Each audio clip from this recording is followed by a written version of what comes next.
It's been a year with some gang-related and mafia-related activity in Montreal with several daytime targets. Joining me now to speak about this is Montreal Police Inspector David Shane. Thank you so much for joining us. It's my pleasure.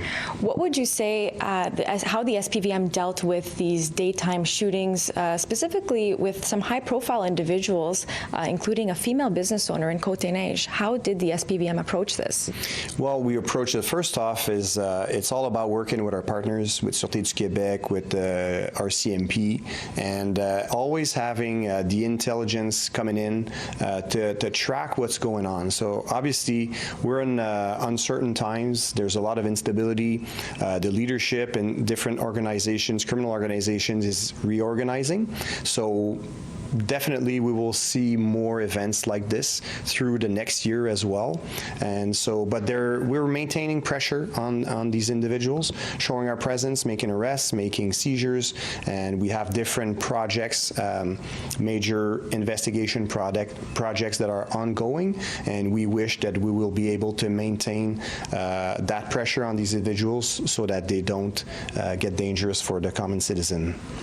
Is it a surprise to you that these acts are happening in broad daylight? They're no longer happening at night when most Montrealers are in their homes. Well, this is something that we've seen in the past history of Montreal and Quebec. I mean, if you remember the criminal biker gang war, or these types of events have happened during daylight. It's not anything new. I think when we see those types of murders that occur between gang members that are done maybe in a more professional style, they will happen during daylight as well.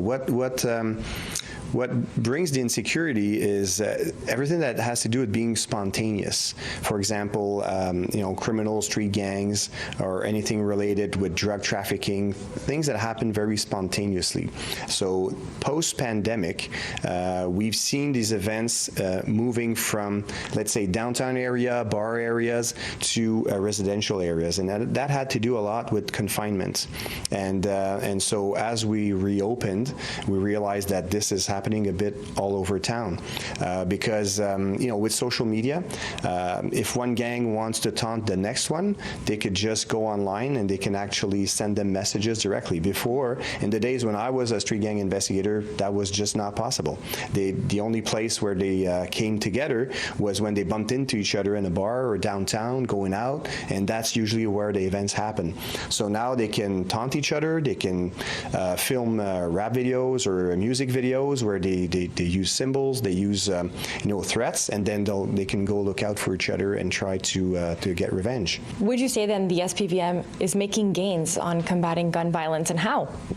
Well, of course, every year that goes by, we always get better. I think that's the idea of any organization, let alone a police organization. We need to learn from either mistakes or learn from the evolution of crime. And every year when we present, for example, our annual report, we'll look at the activity, criminal activity, how is it shifting? So in the past years, obviously, we've seen a hike in gun violence. What did we do? We adapted. We created certain squads or projects, and as we're moving on, for example, we're seeing a rise in car theft, and we are adapting, and we put forward a special task force with Montreal Police, Sûreté du Québec, and other partners, and that's the only way to go. We need to be agile. We cannot be in cement and just stay rigid. We need to be flexible and adapt to the situation always. Thank you so much for joining us, Inspector Shane.